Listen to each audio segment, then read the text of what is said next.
Confirmation of the agenda.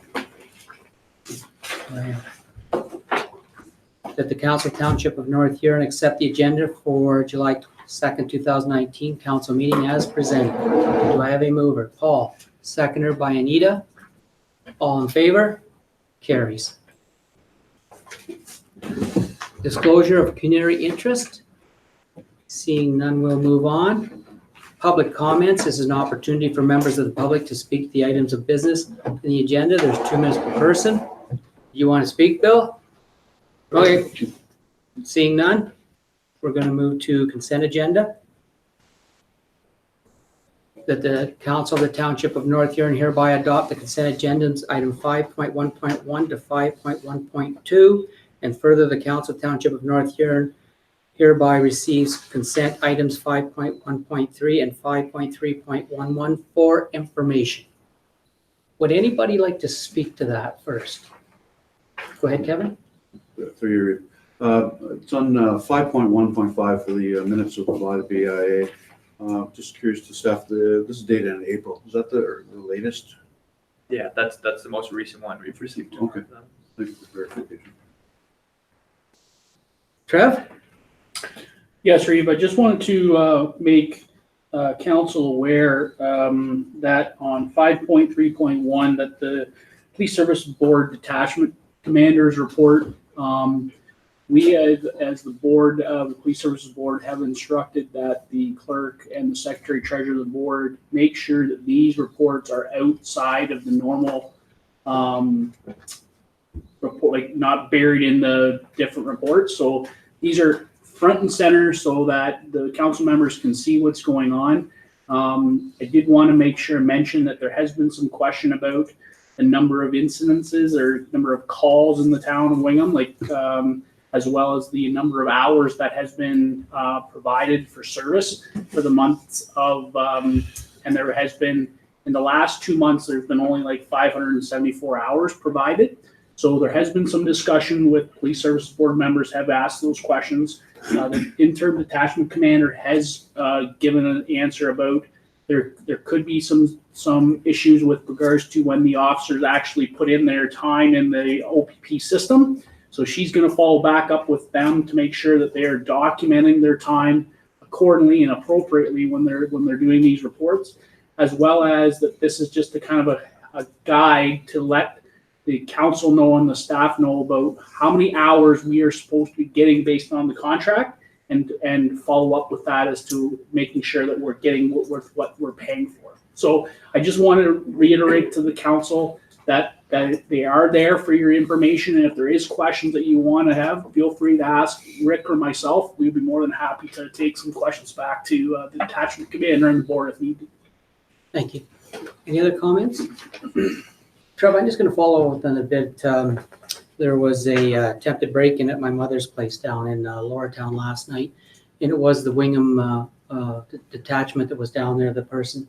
And he said that he was the only one on for Wingham, and so he had a lot to do. Just want to bring that to your attention because you said there's very few hours there, and just make sure everything's documented properly because he was outside of the Wingham area for whatever time it took, and we appreciate his service. Do not get me wrong, but just bringing that up so you know that that's kind of could be a little confusing for you too. Yeah. The conversations always be about where. The conversation in the town of Wingham has always been that conversation, but where is the town of Wingham versus where is Morris Turnberry? Mm-hmm. And that is a conversation that has always been discussed as a prior to the transition to the Wingham Police Service. If the OPP, if the Wingham Police Service was called to a call in the OPP area, they would go. They're a police officer, a peace officer in the province of Ontario. They are okay. There's no boundary. If you're instructed to go because of that, you're the closest person, you go, and that's the intention of how it works. So, those discussions or those comments when we get these kind of information, that is, we want to make sure people are understanding of what it taught when it talks about the town of Wingham or the North Huron or the Wingham Ward, because what people would consider to be the Wingham Ward isn't the Wingham Ward. It's Morris Turnberry. So I take that. We will But we are looking at it every meeting. Police Services Board doesn't have another meeting till September. So we will be looking at it every month. The detachment commander is going to be sending the board a report in July and August. We're not going to be reviewing them. Obviously, we'll review them in September when we have that meeting. But I just wanted to reiterate, if there is concerns about calls and all that type of stuff, feel free to pass those information. We can pass it on to the detachment commander if there is such issue. Thank you very much. Okay, thank you. Go ahead, Yeah. Chris. Yeah, Rick Bailey, this is interesting. How long did it take? I guess good to know where they are, wonderful, and that they know it's Wingham. How long did it take for that officer to get to your mom's place? Oh, I think it was just I think it was just a few minutes. I think it's less than Well, 5 that's good. minutes. That's Yeah. good news. Yeah. Because I think that's another big concern is how long, because, we know what it was like years ago. Officers were there like that.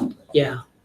There is some concern about, amongst all of us about what's going on with what Mr. Ford's doing with Ontario and how it affects the bottom line, because our police services and our fire department and our staff are the bottom line, and they will be affected, which then turns around and affects us, especially somebody like my mother that's 83 years old, and 11 o'clock at night, somebody's trying to knock her door down, and she's out in a beautiful location. But yeah, no, we're quite grateful for the way things are turning out with the OPP. Any other information that would like to come forward? I'm just wondering if I can draw everybody's attention to 5.3.4. And I believe this is the one for the Township of Huron Kinloss resolution regarding Bill 108. I wonder if anybody would like to support that. You've already passed a motion, so then, Or didn't ask for first and second? Or did I? no, like at a previous council. Oh, did I? meeting, Hey, guys, we already took care of that. It's cool. Thank you. Okay, can I have a mover and a seconder then? Kevin, Trevor, all in favor? Passes.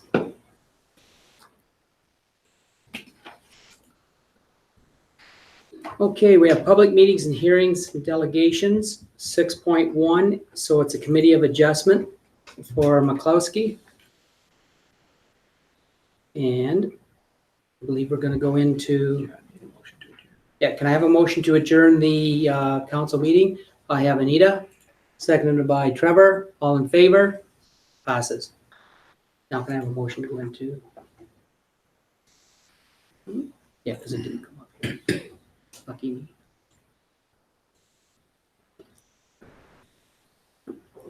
Okay. So we're going to call to order disclosure of pecuniary interests again. Seeing none, we'll move on.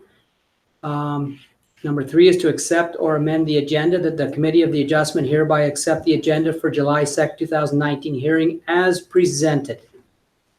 Do I have a mover? Trevor? Anita? All in favor? Carries. Committee of Adjustment Authority. The Council of the Corporation Township of North Huron enacts bylaw number 05-2017 authorizing the appointment of a full council to form the Committee of Adjustment. Hence, it is to be the authority of bylaw number 05-2019 and the Planning Act, RSO 1990 as amended, that the Committee of Adjustment shall perform its responsibilities. So we have already appointed a Secretary Treasurer. Yeah, you just have to read it. Okay.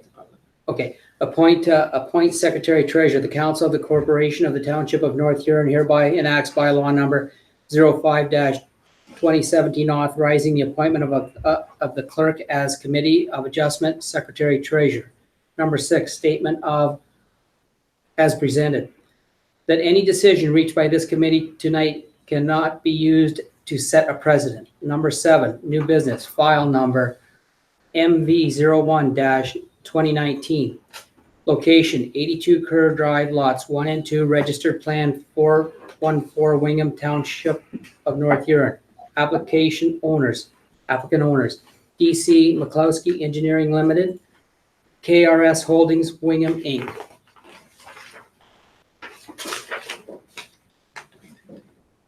And Dwayne, we're going to hand it over to you now for the purpose and description.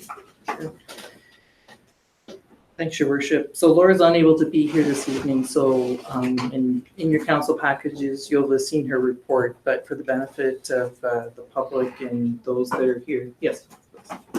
So this is an application seeking relief from the township zoning bylaw for two purposes. One is to reduce the minimum area requirement of landscaped open space from 20% to 16%.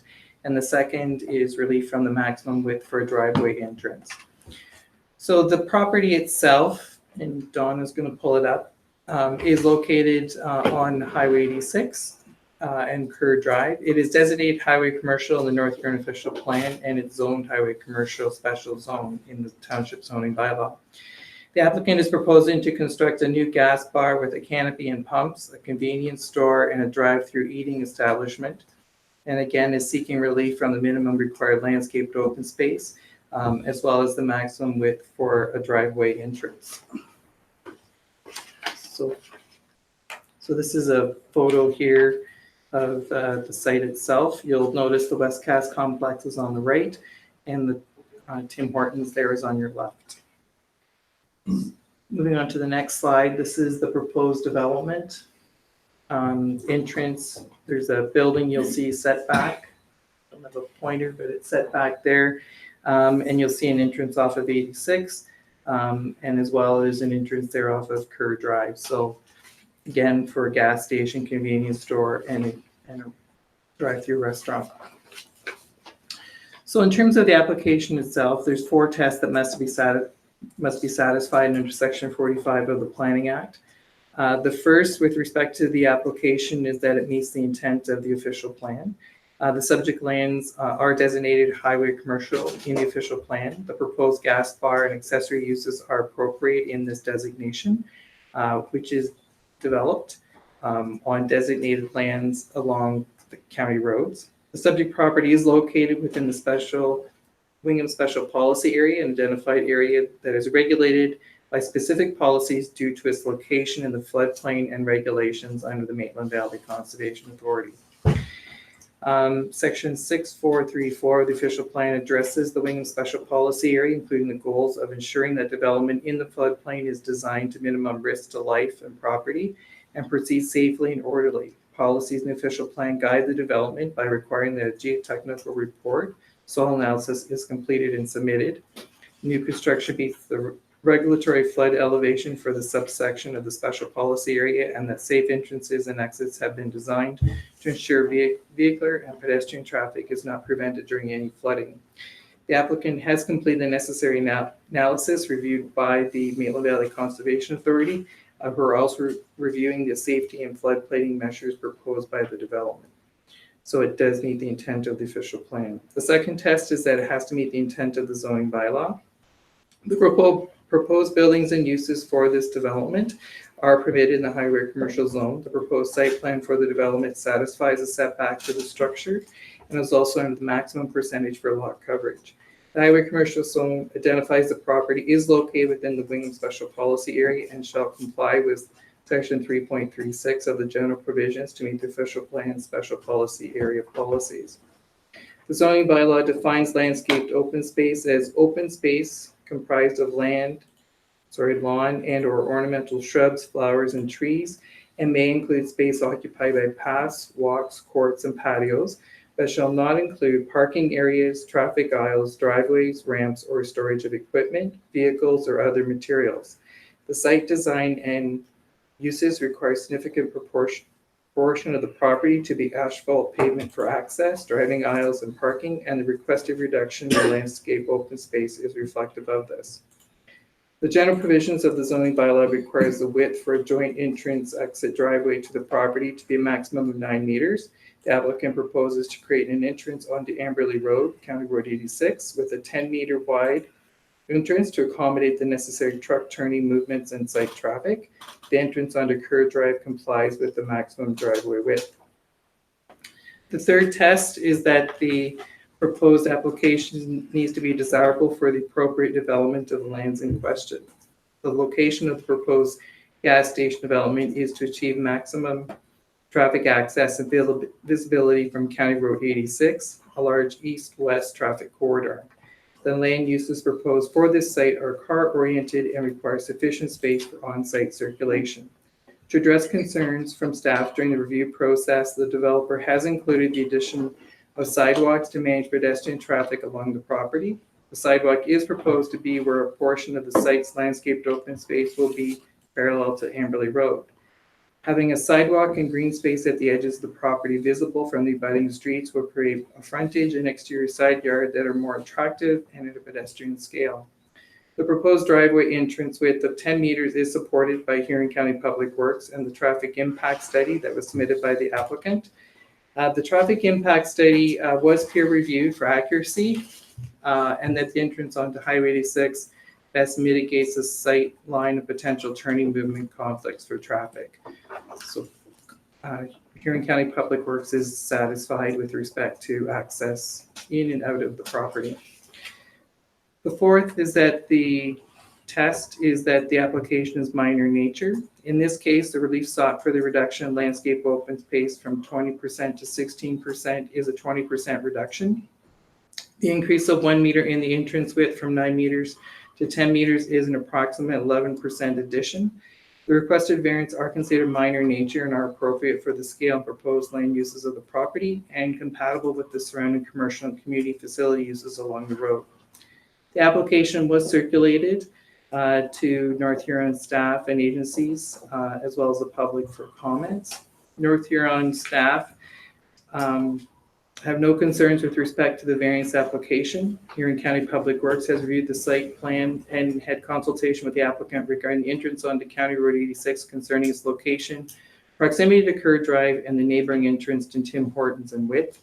Their concerns were addressed through a peer review of the completed traffic impact study and revisions to the original site plan that was submitted. Updated comments state that the proposed 10-meter width driveway allows for the larger trucks to maneuver around the corners for refueling and into the site's parallel area. The Maitland Valley Conservation Authority provided comments identifying that the subject property contains a water course and is located within natural hazard lands, the 2-zone floodplain. As part of the concurrent site plan review process, MVCA has been engaged with the applicant for the proposed development and state that the applicable policies for hazard lands can be met for the subject property, including not creating new or aggravating existing hazards, and there are safe entrances and exits with appropriate site flood proofing. MVCA has no objections to the minor variance application, and they are working with the applicant on the required development permits. Are there any questions? Seeing none, let's move on to 7.3, comments from the applicant or the agent.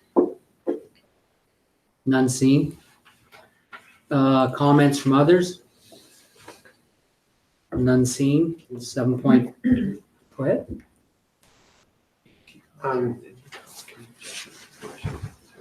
Where And just a we- second, you're going to comment on in about 1 second. They got Sure. you. Yeah. Sure. Sorry about that, Chris. 7.5, Committee of Adjustment members, questions and comments. Chris, what would you like to say? That gave me a chance to remember what I wanted to say. Don't make you forget, eh? This is wonderful. Where do we draw the line as to, or do we ever, as to numbers of any particular store or gas station or whatever? We've got a good number of gas stations and convenience, the setup here, which is good. It definitely offers competition in the gas market in Wingham, which was tremendous. So is it something that council has to be concerned about, or no? We could have 10 of them. No, that's an interesting question, and I just want to comment that right now, according to our bylaws, no, they conform to the bylaws, so we're allowing it to happen. But having said that, I'm going to just either switch over to Sean or Dwayne to say, could we change our bylaws or look at our bylaws and say X amount of restaurants or X amount of gas stations or only so many arenas, or it's just, no, it just goes on forever. Totally. So just in terms of generally speaking, you don't put restrictions like that into your zoning bylaw, right? For the most part, market will determine how many of something that you have. So if the market becomes flooded with, let's say, gas stations, chances are, they make those, there's business decisions, there's planning decisions, and those decisions that you as a council are being asked to make, and then there's business decisions. So those are business decisions that those companies or individuals are making. So if they feel that there's a market for another gas station in Wingham, then then they are allowed to do so. We do worry about the survivability of others, that's all. Go ahead, Trev. Yeah, I believe I made the comment the last public meeting when we talked about the development on 486. Similar discussion. If it amends, if it's a proposed part of our zoning bylaw that it allows the access, allows that particular item to be built there, it is tax money that the North Huron is going to get. So it is something that we've been hoping for many, many years is a new stream of revenue. However, in saying that, we have to understand, and council needs to be quite very aware that, as Dwayne has said, these are business plans that people are not going to want to spend enormous amounts of money to develop a property that is going to fail. So it is in their best interest to do the market study that is going to establish whether they think the business can succeed.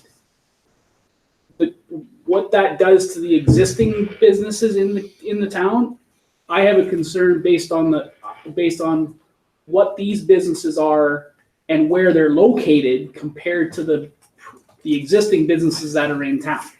So most of those businesses are going to get traffic that's going from, Roxeter to Lucknow, that stretch of highway. Well, are they now going to turn into Wingham?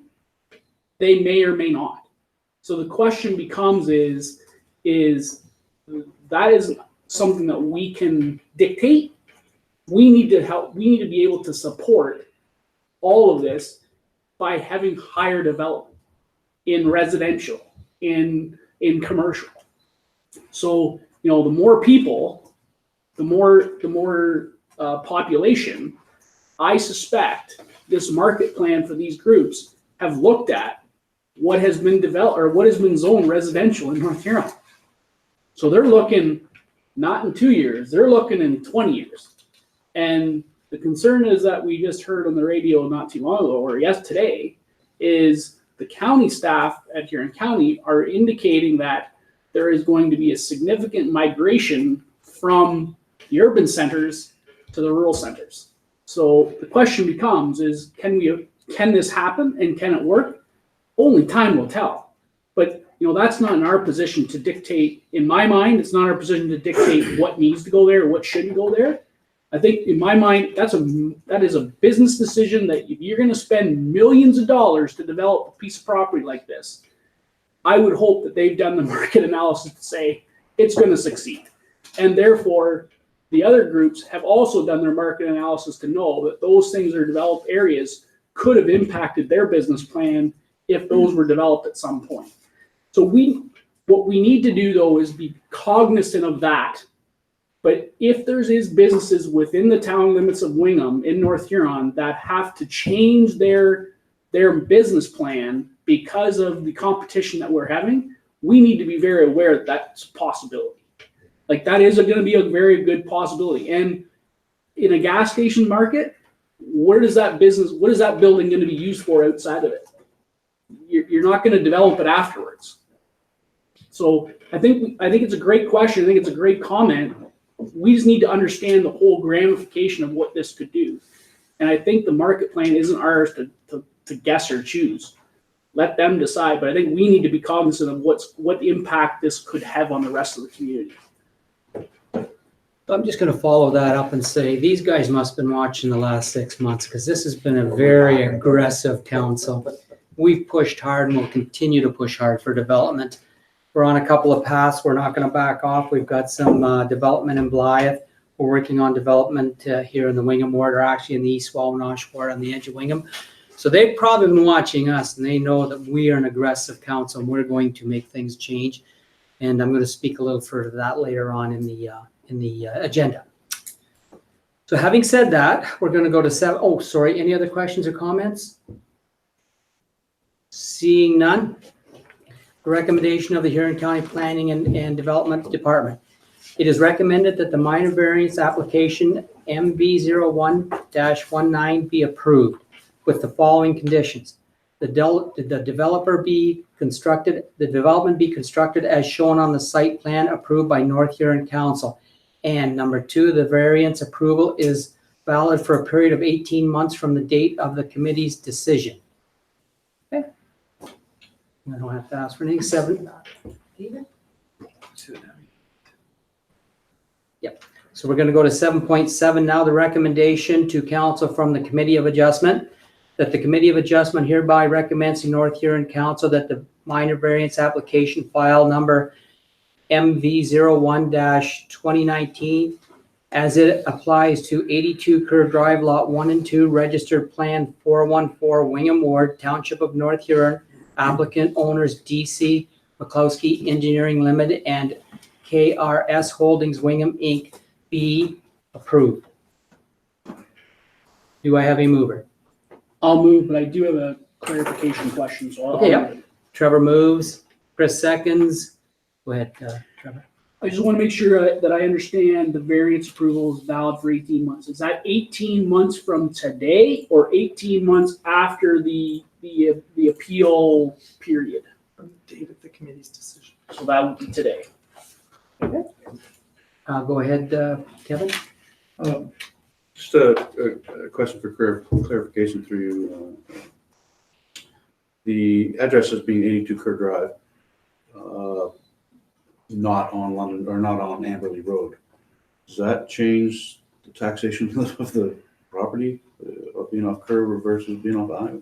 I'm going to throw that over to Donna and see if how she wants to. There's nothing that I'm aware of that would change it, like MPAC has their assessment criteria when they're assessing a building, so they're assessing the bricks and the mortar of the building. I haven't heard of where an entrance, the designated entrance changes that. I could certainly ask that question. No, just looking at the main entrance is off of Amberley Road. The service entrance off of Kerr. I just was curious to which one would be the address. Isn't it proposed that the address is at 82 Kerr Drive? Yeah. Yeah. So the final thing we have to do is make a decision from the chart. Would anybody like to give me some numbers?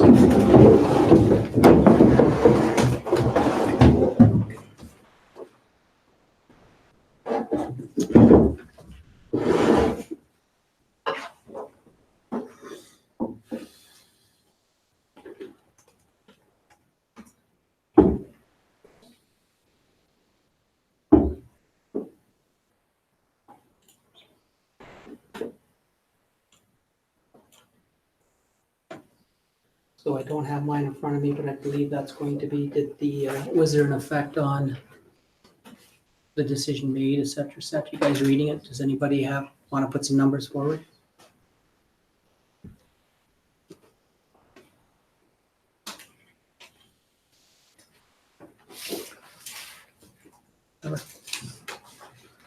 So there was no public comments were received, so that would indicate that would be 2A, or A2, depending on how you want to read it. And then there was I don't know whether you would classify MVCAs as they didn't have any concerns, whether that's supportive or not. I assume that would be considered to be supportive. If you don't have a concern, obviously you're supportive. So in my mind, that it would be under B3. So supportive comments received. That's the way I would read it. Again, that's my impression only. It's not to say that that is the rest of council's thoughts. That's my. So I'm going to read this then, that the minor variance application. Or if Ross, you can just make a motion from 2A and 3. So I can make a motion to have it to be 3A and 2B on the planning. It was two, Two A. A2 and B3 you have. A2 and B3. Sorry. Second. Anita, all in favor? Carries.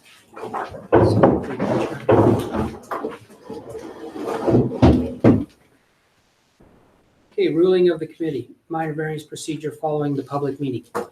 Secretary Treasurer sends within 10 days a certified copy of the decision indicated at the last day of the appealing to the Ontario Municipal Board, OMB, to the applicant, the Minister of Municipal Affairs and Housing, if requested. C, each person who appeared in person or by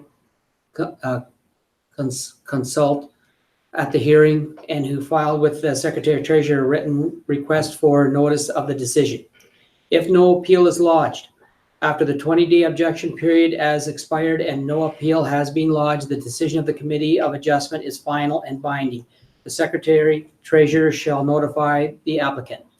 If a notice of appeal is lodged, if within 20 days of the Committee of Adjustment makes a decision, the appeal is lodged with the Secretary Treasurer outlining the reason for such an appeal, and the said appeal is accompanied by the required fee of $300, the Committee of Adjustment no longer retains jurisdiction over the application. If the proper appeal is lodged and the Secretary Treasurer is required to provide proper notice to the Ontario Municipal Board, OMB. Number 9, adjournment. That there be no further business before the Committee of Adjustment, the public hearing, therefore we adjourn at 6:32. Do I have a mover? Paul, do I have a seconder? Rick, all in favor? Carries. Thank you.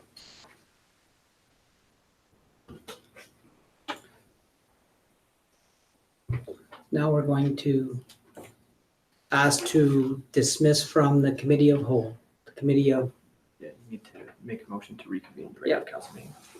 can I have a motion to reconvene to the regular council meeting? Go ahead, Kevin, Anita, all in favor? Carries. You already did.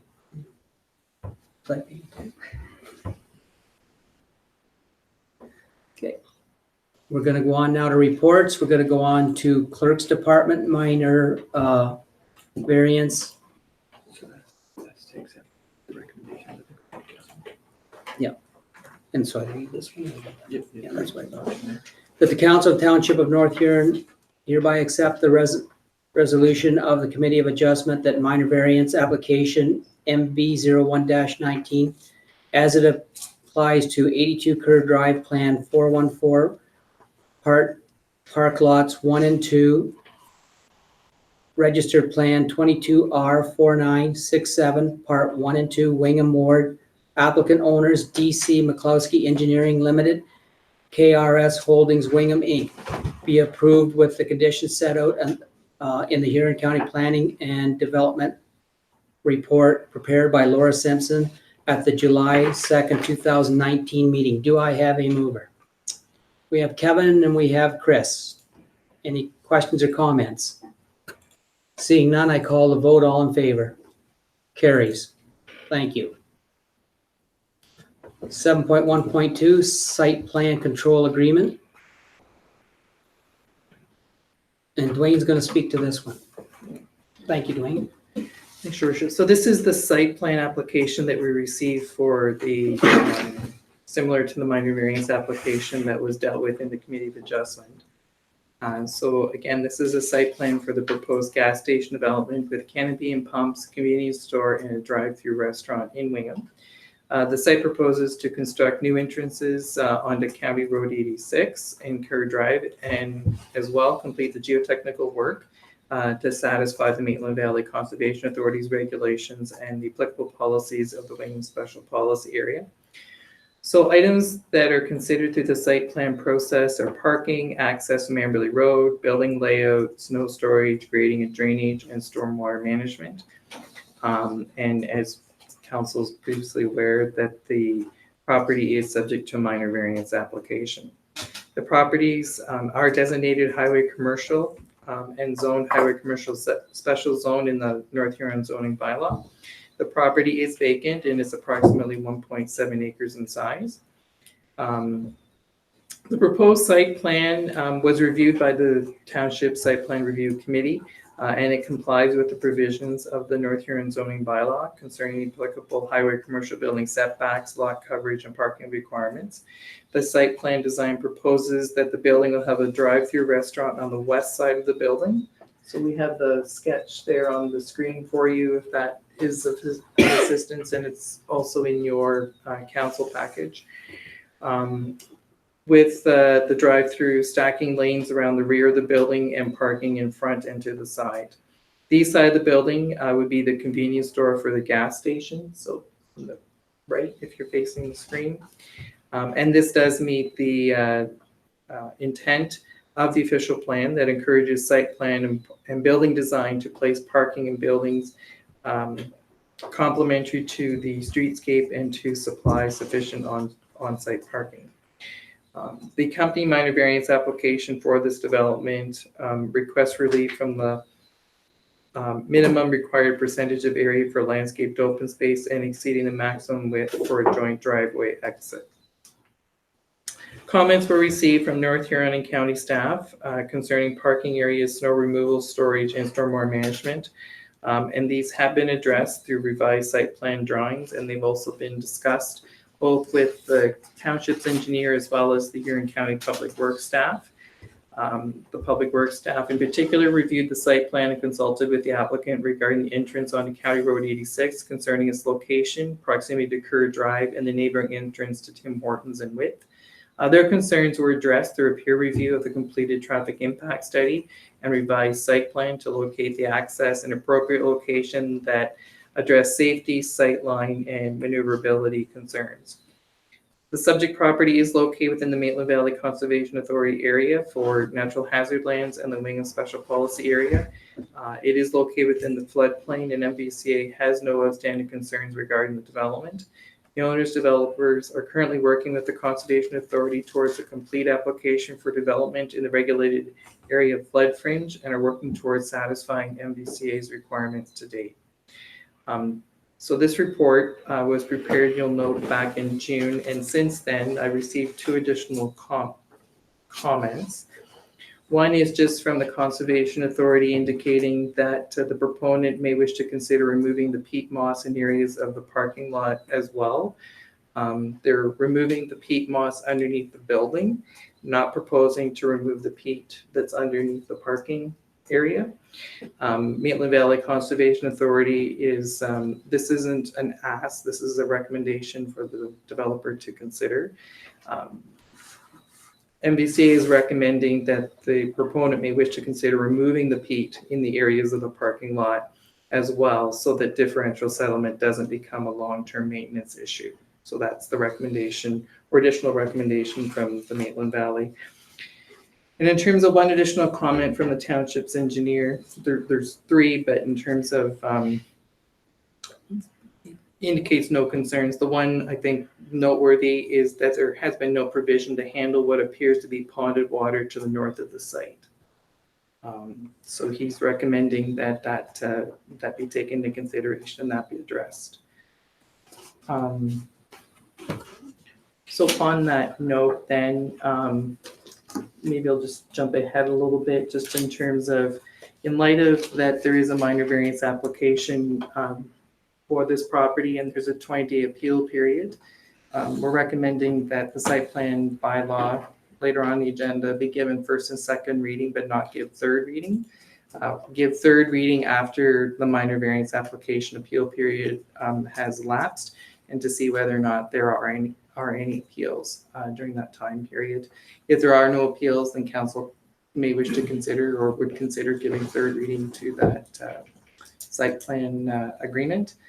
In the meantime, this concern, in particular the one from the township's engineer, we can get that, work with that and resolve that prior to the bylaw receiving third reading.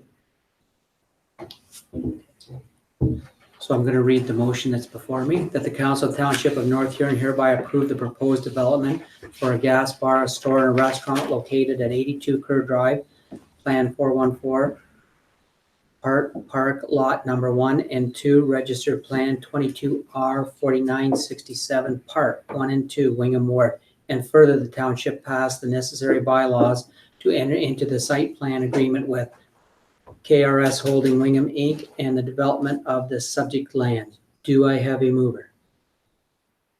Paul, do I have a seconder? Rick, questions or comments? Woodruff? Yes, Reeve, through you to Sean, does the work, it's just not easily on the Kerr Drive part of this proposal, is it going to meet the new standards that we put into place with regards to the road allowance for drainage and all that type of stuff?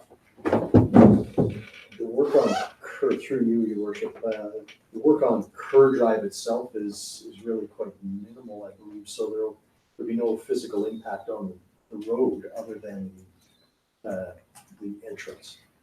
We did not hold them to a sidewalk there, we did require a sidewalk in the front. That specifically because for the time being, that sidewalk would lead to nowhere, but other than that, there was no concern over road allowance.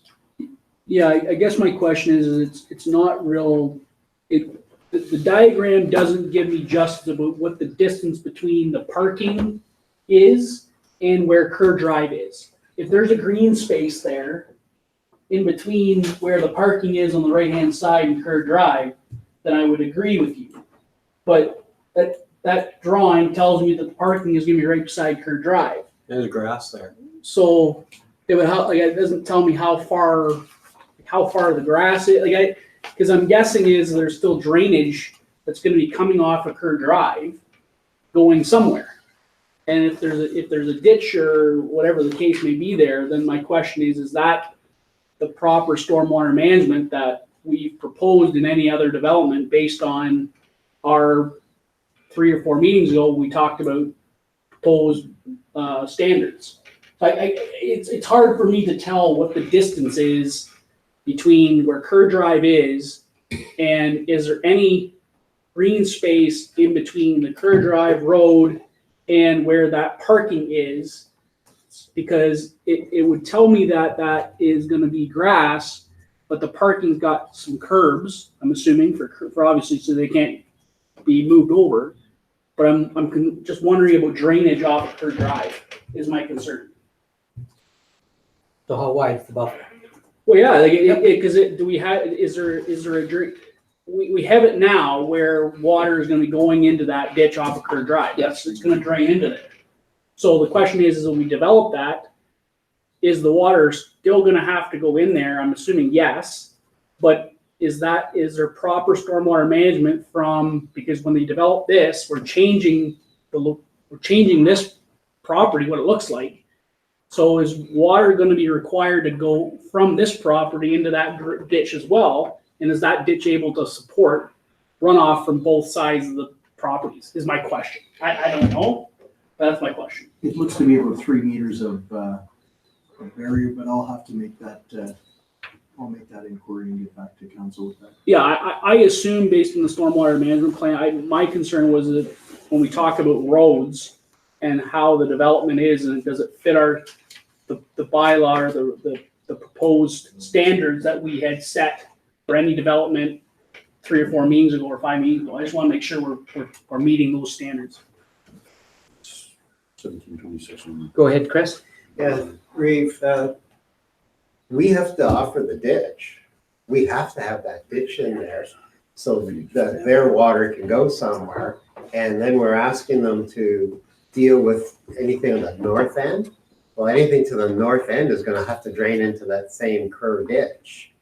So that's a good question, and it's vital for this property that they've got a place for their water to go. We don't know about the heights and how it will angle into the Tim Horton parking lot there. 1650. 'Cause they might even get Tim Horton water coming their way. We don't know. But that ditch is ours. We needed to supply a ditch. So I'm going to kind of throw this back over at Sean. John, having heard the conversations, do you feel comfortable moving forward, or should we be holding this up a bit? Well, I think there's a couple of, as CAO mentioned, there's a couple other issues that are being resolved, so we can certainly get response to this. There was a lot of eyes on this development, so I'll have the response so that when we get to final reading, I can give everybody the confirmation. So we're just doing first and second reading on this one now. So, okay, so you've got instructions to go forward. Can I get a word on that one? Okay, so, any other questions or comments? Go ahead, Chris. Just a little confused about us waiting for the third reading until after the appeal period. They've got no reason to appeal until we've actually passed the thing. Or denied it, one or the other. I may let the clerk talk to Trevor. So somebody can appeal it. Anybody. Anybody, yeah. So if we were to give bylaw, first, second, and third reading to give them site plan approval, what's stopping them from going ahead? Did we not do that? No, we just gave them a minor variance. We just allowed them to do the minor variance. I mean, the one on the west side of Josephine. The other That one. has nothing to do with this one. They could appeal it. They could appeal this. Just so I understand, So- we went so third just- reading with them. Yes. Gentlemen. So what's happening is the other one's further along and it's all done. And I'm going to have Sean speak to this because this is more Sean's, your concerns, I Chris just wanna Palmer's understand, concerns. yeah. Did you speak to that, Sean, or Dwayne, whichever feels comfortable? Perhaps Dwayne could speak to that. Sure, so just in terms of, with respect to the development on the other side of the road, it was site plan approval only that was required. It met all the other requirements of the zoning bylaw. In this case, they're asking for two minor variances, one with respect to landscaped open space and one with respect to the entrance to the driveway. Those two matters have received approval decision by the Committee of Adjustment, and there is an appeal period during that time. So there's a 20-day appeal period. So if those are appealed, either of those minor variances, then it becomes an OMB matter. And so basically then the board hears the case and renders whether or not they agree that those two variances should be allowed or not. So there's another process that could entail if there's an appeal. But if there is no appeal, then those variances come into effect and force, and then you would pass the third reading on the site plan bylaw. Once you give that site plan approval, basically the next day, the individual can apply for their building permit. Okay, Okay. so if you give third reading to site plan tonight, he could apply for his building permit tomorrow. Okay, but if somebody appeals that minor variance application, then we've issued the building permit and they don't have the variances granted. All right. So we want the variances, we want to know whether, we want to know that there's no issues or concerns with those variances that have been granted before you give that third reading. I don't know if have I explained that well enough, Good or enough. if I, Yes. Yeah. So we're good with that, gentlemen? Ladies and gentlemen, we're good with that? Thank you very kindly. So, any further questions or comments? I call the vote. All in favor? Passes. Thank you. 7.3.1. Okay. Yeah, we're going to let Carson speak to this first, explain why we're doing this. Thank you, Your Worship. So, as council saw in the report, there's two changes that are being proposed. The first change is that the Planning Advisory Committee be eliminated. So, at its simplest, the purpose of the Planning Advisory Committee is to serve as an advisory role to council and provide advice and assistance on planning matters. However, in its current state, the Planning Advisory Committee is formed of the entire North Huron Council. So essentially what is occurring now is council is providing advice and making recommendations to themselves. So there is no need for the Planning Advisory Committee. Also just important to note that with the elimination of the Planning Advisory Committee, the public meeting requirements under the Planning Act would still be maintained. However, instead of adjourning and going into a Planning Advisory Committee meeting, we could just embed that structure of the Planning Advisory Committee meeting into the regular council meeting agenda. So that way all those public meeting requirements are still being met. And so the other proposed change is to separate the Committee of Adjustment hearings from the regular council meetings in order to create more transparency and clarity for both council and the public. So instead of Committee of Adjustment hearings being embedded in the council meetings as they were tonight, it would be separated out and occur at 5:30 p.m. Prior to the regular council meeting. And this would save council from having to adjourn and reconvene between meetings. And so in order to make this change, council would just have to adopt an updated terms of reference that reflects the changes to the meeting procedures and the meeting schedule. Okay. Questions or comments? Seeing none, I'm going to read the motion. That the Council of the Township of North Huron hereby receives a report from the clerk dated July 2nd, 2019 regarding the potential elimination of the Planning and Advisory Committee and to adjust the start time of the Committee of Adjustment meetings for information purposes. And further that the council agrees to eliminate the Planning Advisory Committee, and further that council supports staff's recommendation to repeal and replace the Committee of Adjustment terms of reference to hold Committee of Adjustment hearings at 5:30 prior to commencing with regular council meetings. And further that the council deems changes and times of the Committee of Adjustment hearing to be administrative and approves the exception to section 19.1 of the procedural bylaw to allow bylaw number 66-2019 being a bylaw to repeal and replace the Committee of the Adjustment terms and references to be passed at the July 2nd, 2019 council meeting. Do I have a mover? Anita, seconded by Paul. Questions or comments? Go ahead, Kevin. In the case of a committee adjustment meeting going very quickly, if it was to be over by 10, over within 10 minutes, are we going to move forward council business before 6 o'clock? No, Or there will just be a gap between? yeah, unfortunately, there will be a gap between the two. Yeah. So we'll have to keep, go out of, as we do now, go out of committee and then reconvene as council. We're just pulling it out of the mess and just making it clean and clear. And then the public will know that it's at 5:30 and that they want to be involved in that. And Laura's assured us that I was more worried the other way, there wouldn't be enough time. And Laura's assured us that 5:30 would be plenty and it'd be about the right timing for anything they're doing. But no, the council meeting starts at 6 o'clock by our bylaws. Yeah. Other questions and comments? Okay. Did I have a mover? Okay. Any other questions or comments? All in favor? Passes. Okay, 7.2 Finance Department, Ontario regulations. Donna, could you speak to this first, please? Yes, certainly, Reed. So under this legislation, it allows us to continue to budget on a cash basis, and we're allowed to exclude amortization, post-employment benefits, and landfill closure costs from our budget, because those things are from our budget. So as we talked about through the budget process, we are not budgeting for amortization.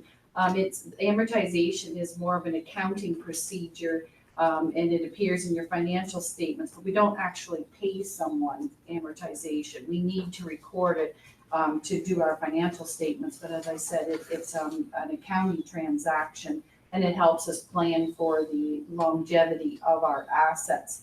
And so I've estimated that this year our amortization is $2,176,828, and as I was saying, that's not included in the budget.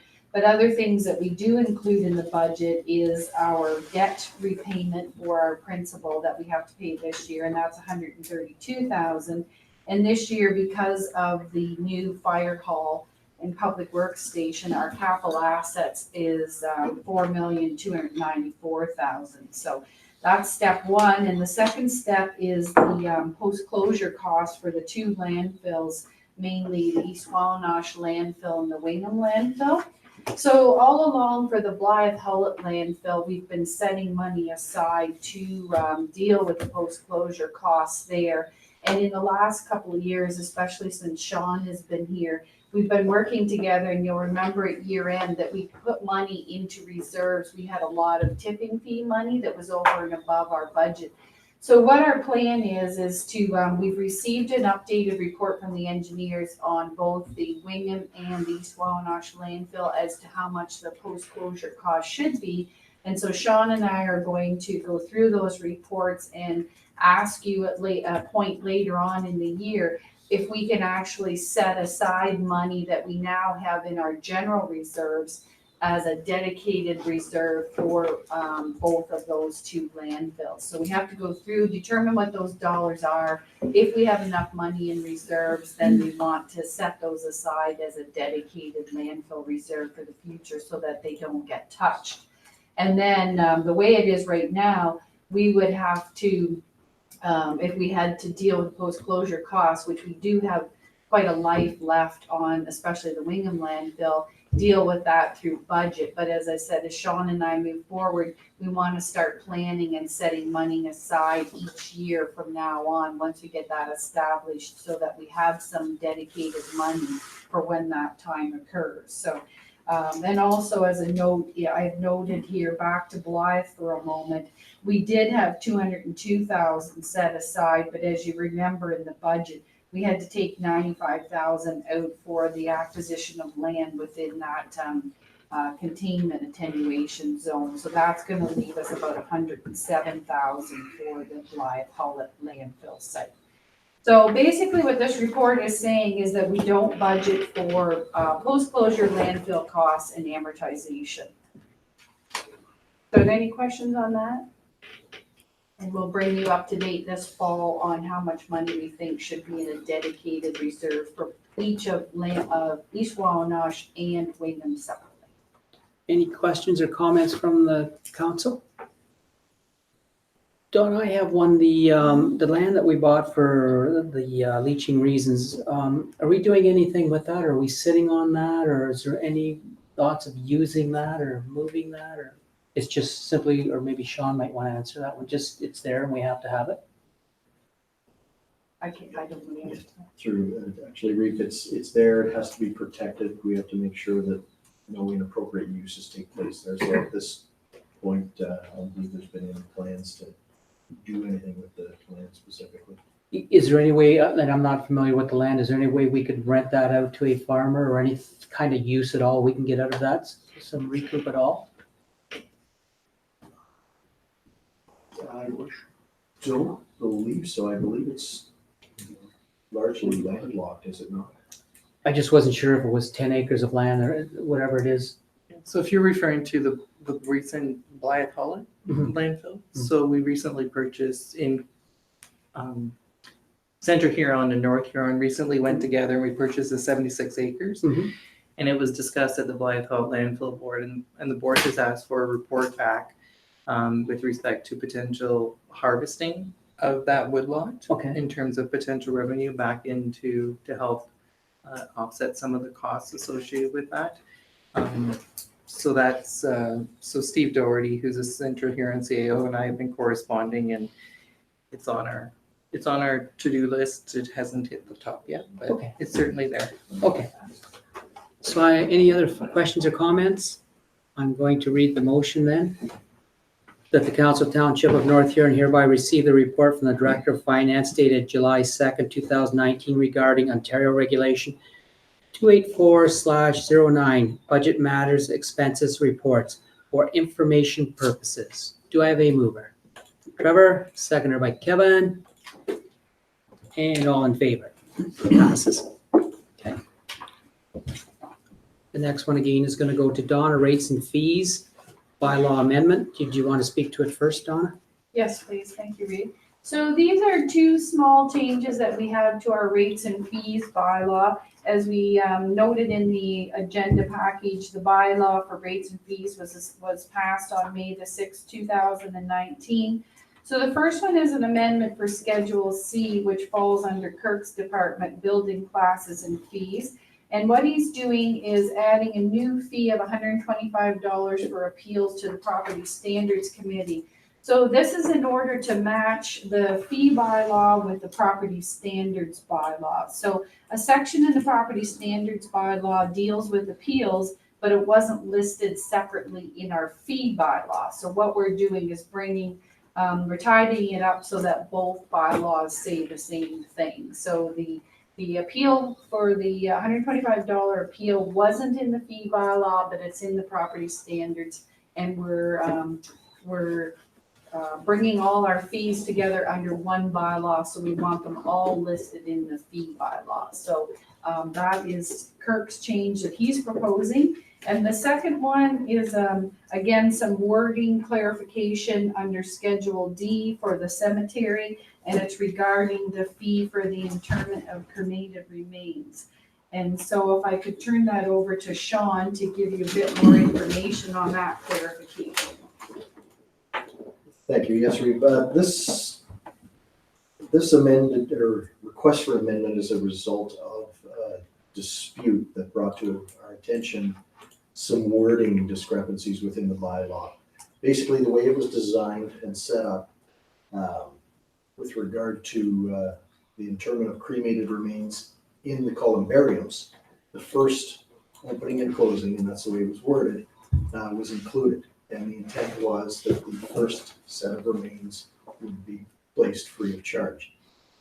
This was interpreted by individuals to say that when we opened the door, they could put up to 3 sets of cremated remains in, which is the maximum allowable. And of course, that wasn't our intention.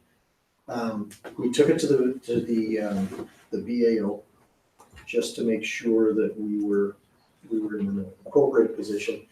They made a couple of statements. First off, they said it's a highly unusual clause. And second, based on our wording, they felt that we were not, although we could support our position, it would be a battle.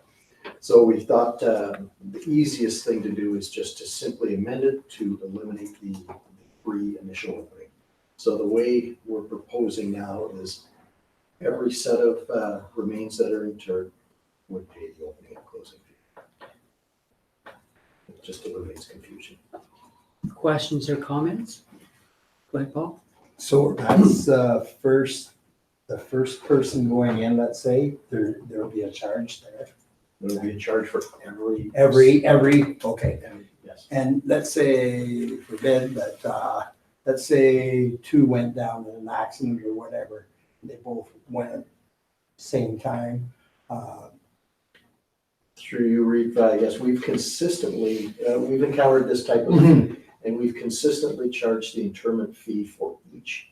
And our position on that has been that there's more than just the physical placement. It's all of the associated documentation, care, and control after the fact. Just want to know, yeah, appreciate that. Any other questions or comments? I've got one, the funeral parlors, did you engage them and have this conversation with them and people that actually do this, or? Yes, we actually had a very productive meeting with a couple of the local funeral homes just recently to talk about the fees and bylaws. And if this is passed, of course, we'll be forwarding the amended fee schedule to them forthwith. Okay. Any other questions or comments? Seeing none. Sorry, Trevor. I just wanted to clarify, as it relates to non-resident charges. So I know in the past, discussion with our neighbors that they would not be charged a non-resident charge. Is that being consistent in this? Maybe send it over to you. Sorry, yes, through you, Your Worship. So Morris Turnbury pays resident So that was a discussion at the time during the cross-border services agreement. So my question is that when we talk about a resident, Yes, it's going to be a resident of North Huron, but also a resident of Morris Turnberry, correct? that's how it's been applied at this point, yes. Thank you. But just so I understood that then, they're both on the same level. There's not an extra fee for, yeah, which No. is, Currently, right now, under the cross-border services agreement, that was done during last council that we allowed that to happen. Yeah. and go ahead. Just to be very clear, so Morris Turnberry is treated, when it comes to cemetery, their residents are treated as resident.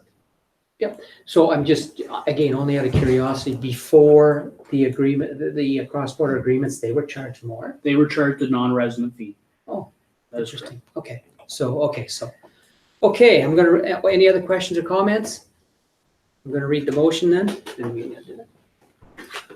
That the Council of Township of North Huron hereby receives a report from the Director of Finance dated July 2nd, 2019 regarding amendments to bylaw number 42-2019, being a bylaw to establish fees and charges for the Township of North Huron.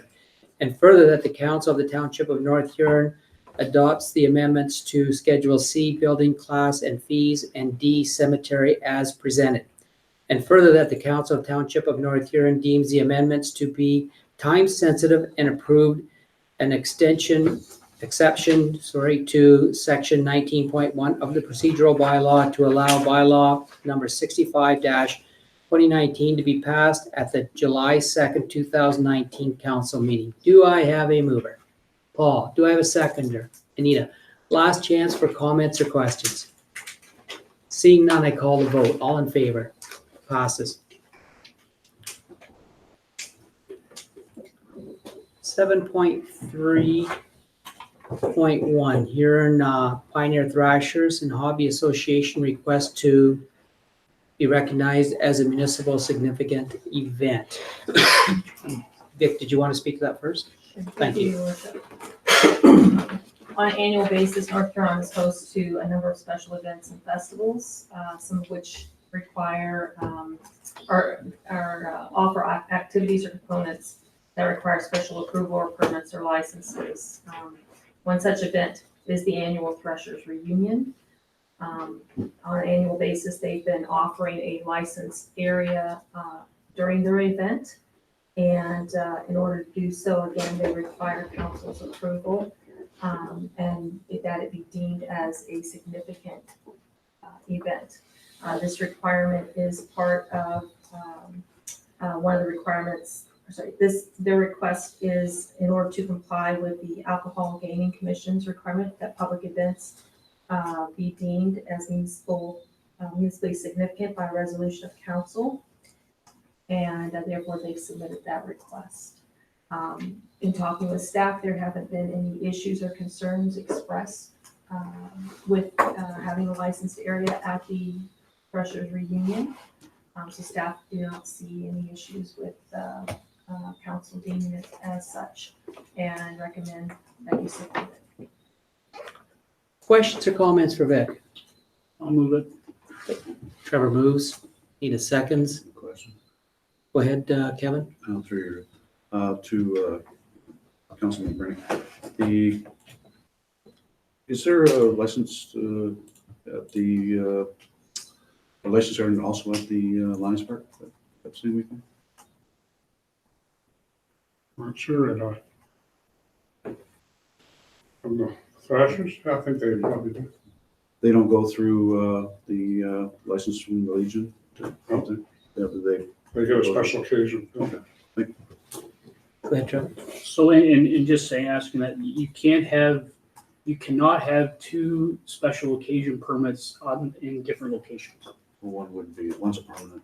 Well, but you can't, that's the same organization can't have two permits on different pieces of property. Yeah. So even if the Hobby Association or the Lions Club wanted to host that event, they couldn't have it at both events. They couldn't have it both. They couldn't have it at the Lions Park and at the Threshers Place. Yeah, that's whether they had one of their own. Oh, yeah, okay. So before we call the vote, I'm going to read it. That the Council of Township of North Huron hereby supports the request for the Huron Huron Pioneer Thrashers and the Hobby Association in making applications to the LCBO for a special occasions permit to hold a bar at the Blythe Community Center on September 7th and 8th, 2019, from 7 p.m. till midnight, 12 a.m., in conjunction with the Huron Pioneer Thrashers reunion. And further, that the council proclaim the event to be a municipal significance. Do I have a mover? Oh, I have the mover and seconder. I call the vote. All in favor? Whichever one. Sorry, Trevor? I'm sorry, Reed. I just wanted to ask, that there doesn't appear to be any request for an extension to the noise bylaw. So I don't know if I don't know what kind of stuff they have at this that would be, because the bylaw only goes to 11, technically, the noise bylaw, I believe. So usually in this particular instance, there's usually a corresponding exemption request, but there hasn't been. So I'm just curious. Any ideas, Vicky? Through your worship and looking at previous years, there haven't been requests for the exemption, and my understanding is that they will be done. Okay. I call the vote. All in favor, carries. We're gonna go to 7.4, Public Works and Facilities. And Sean, can you speak to this one, please? And this is on road allowance closures and transfers. Yes, your worship, thank you. This is a bit of an interesting one and might be seen as an administrative function. Basically, as you can see in the agenda package, there is a road allowance that's completely landlocked that exists at the back end of the airport property. It's been there for some time. No possibility that it's ever going to be connected to anything, and it's of course in Morris Turnberry's name. They would like to transfer it into North Huron's name. This is something they've pursued, I believe, since 2011. And basically what they've come back to us and said is that they would like to transfer it out of their name into ours. They've agreed to cover the legal fees associated with it, but there's about $1,562.08 for surveying and some advertising costs that they already had incurred that they would want North Huron to cover. And if we're willing to do that, they'll just transfer this property back into our name. I suppose the benefit, it's not connected to anything, it's not doing anything other than it is a road allowance in another township's name. So technically, they might at that point have some input into future uses. So there could be some benefit to us cleaning up this administrative issue, getting everything in our name so that North Huron can proceed. So if I could, just before I start sending the questions around, so are they asking us to annex that piece of land and it becomes North Huron land? Like an annex so we get the taxes off it? No, it's on our property. They just want to close the road allowance, and then it's entirely North Huron. And they want us to pay $1,500 to do that? $15.62.08, yes. Just a suggestion, could you go back to them and ask them if they can just waive that too? Okay, I shall now throw it out to the council for comments and questions based upon that. Go ahead, Chris. Yeah, through you, Reeve, Sean. So I'm trying to find I was quickly going through that, couldn't find it. Do we own the whole road, like right to the river in that particular spot? Through you, your worship, the rest of the road allowance was closed a long time ago. Like it comes in from the first concession, crosses the river, used to. I believe it came in from 86. Oh, it comes in from the other way That was too. my understanding. Yeah. But it's long since been closed, except for whatever reason, this one portion remained. Yeah, like ATVs and different things use it. If we close it, I think you'd still have to put up barriers or something. Is it still not It's traversable? Like, true, you, Yep, your yep. worship, it's completely landlocked. It's partly grown in with bush. My understanding is if that it's grown in, that's good. not connected to anything. It's there on the survey. Other questions or comments? I have a few. First of all, First comment is, I believe we called this London Bridge when I was a kid and we used to play out there, and it was actually a railway train run at one time, going back 50 years. So let me get this right in my head because I'm not understanding this. They want us to pay $1,600 for the privilege of taxing us for having the land from this point on. Yes or no? I don't have a direct answer for you on that, your worship, other than the road allowance is physically there on the survey. Whether, I don't believe that impacts taxes per se. Mhm. It's on the edge of property. So my understanding, Donna, is we're farming the land in front of it, and this is part of the bush, so nobody cared about the bush 40, 50 years ago. And all they're suggesting is that it may, and I understand it may as well be part of us. I just have a difficult time paying somebody any money for the privilege of taxing me from the point I say thank you on. I suggest we send it back to Morris Turnberry and at least say, we're gonna have a second look at this. Anita, I'm gonna hand it over to you. If this isn't our property and we want to do something with it, could Morris Turnberry be very difficult because they have some land in there, so even if they don't do anything with it, there's still some Well, ownership? so I'll address Whatever we that. want to do with it. I'll address that. So we're in a situation again where we're in our neighbor's backyard. This is our neighbor's taxation area, and they're asking us to pay more taxes to it. So I don't see any reason for North Huron to do this unless we want to annex the whole land so that we have the entire airport land and everything annexed over into North Huron. I am dead against paying somebody $1,600 so they can have the privilege to charge us taxes from that point on. Whether we use it or not, it's taxable land. I think this is something that needs to come up we should hold this off, and this should come up during our review of our cross-border agreements. I'm going to start with Kevin, and then I'm going to go over to Anita. Through you, you hit my comment on the head there, that it seems to be a yielded issue until we've discussed any future of the rest of the surrounding property. So I think it would be wise to yield until we've dealt with that portion at a later date. Other questions or comments? Go ahead, Chris. Like it was partly dealt with, 8 years ago, and that council decided to not deal with it for whatever reason. I don't know. I'm seeing we're trying to work with them. Yes, they threw out a small cost of dealing with something that's sort of just a problem piece.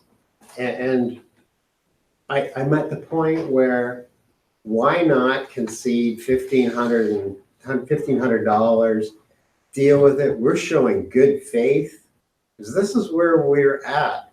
We don't want to have this wall between us. And if we can just sort of olive branch and they're trying, we're going to move ahead a little quicker and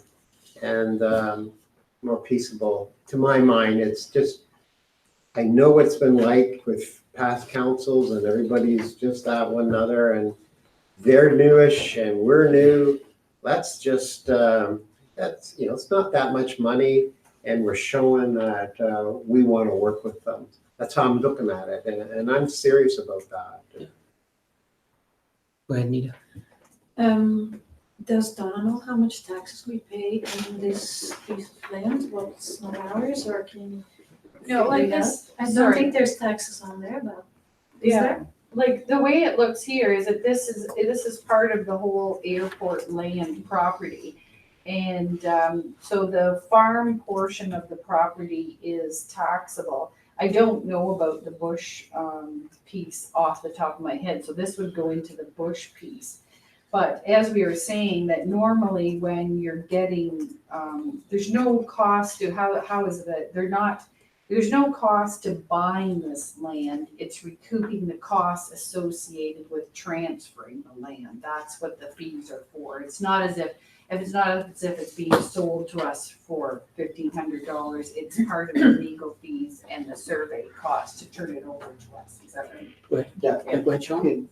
through your even all fairness, Morris Turnberry said they would cover the legal fees, which were $800.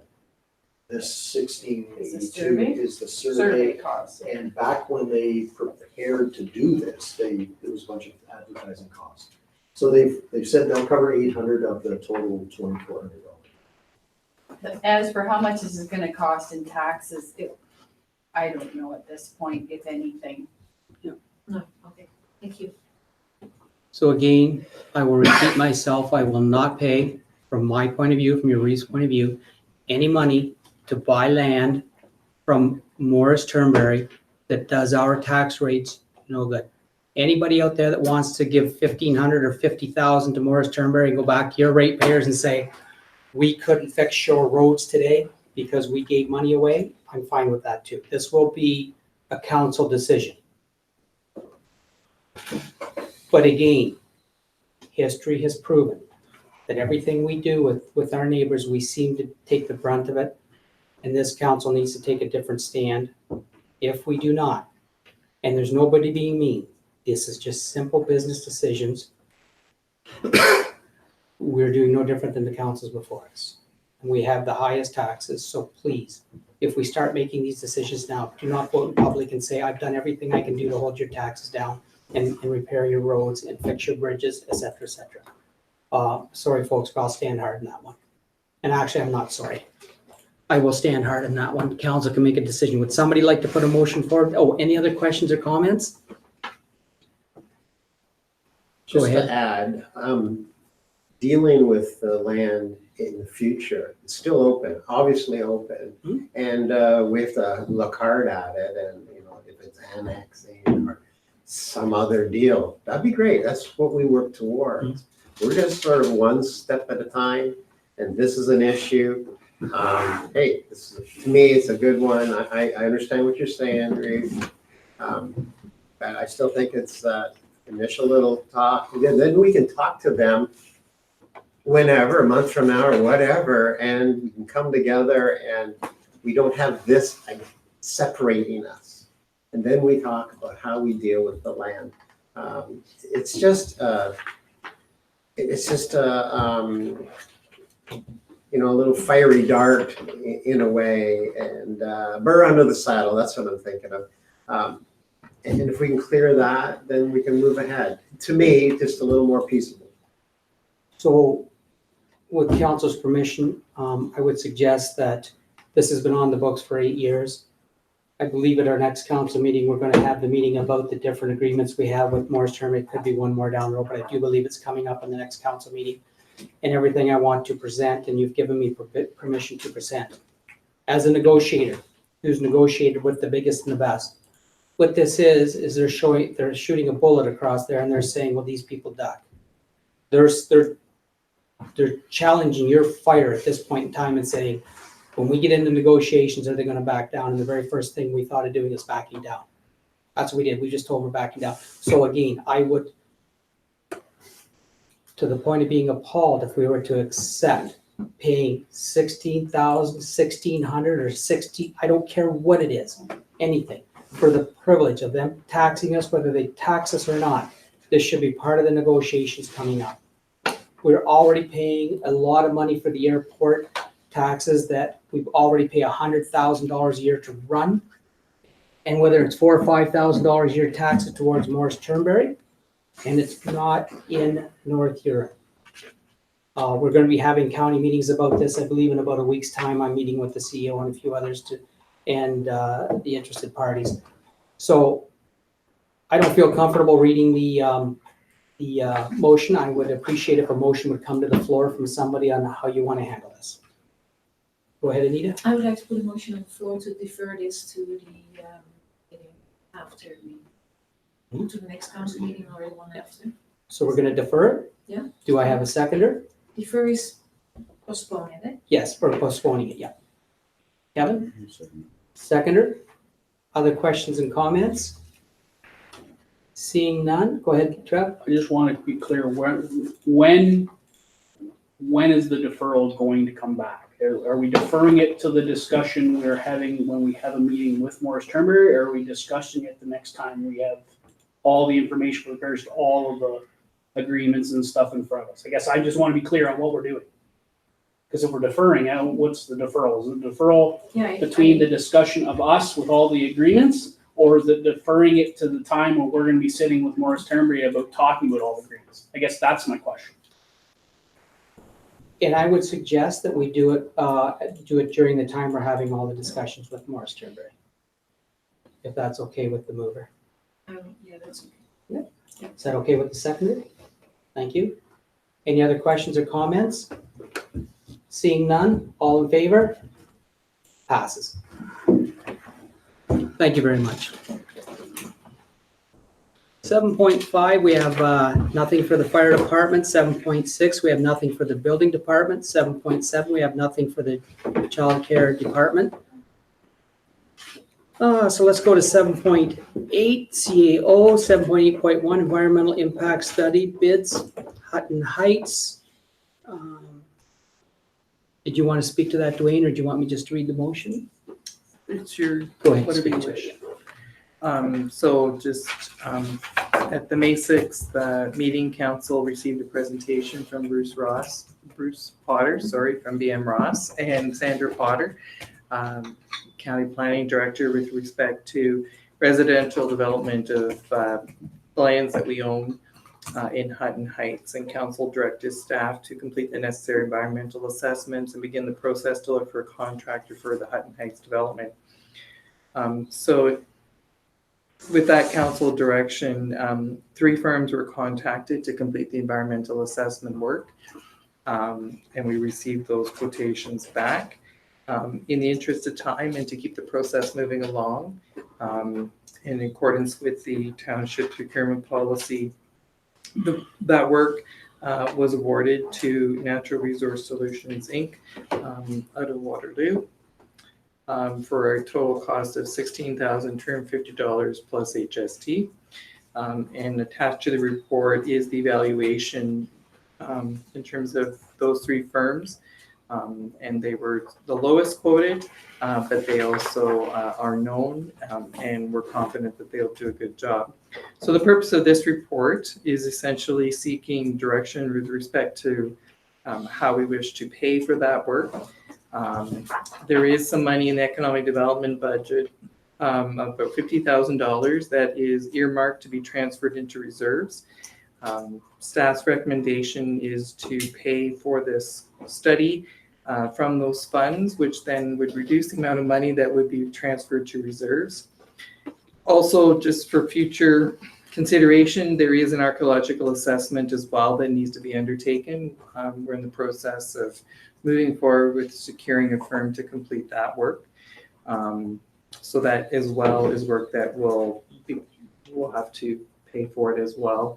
The thinking from a staff's perspective is that we could consider paying for that as well out of this money that's in the economic development budget. So, Thank you, Dwayne. Questions or comments? Go ahead, Chris.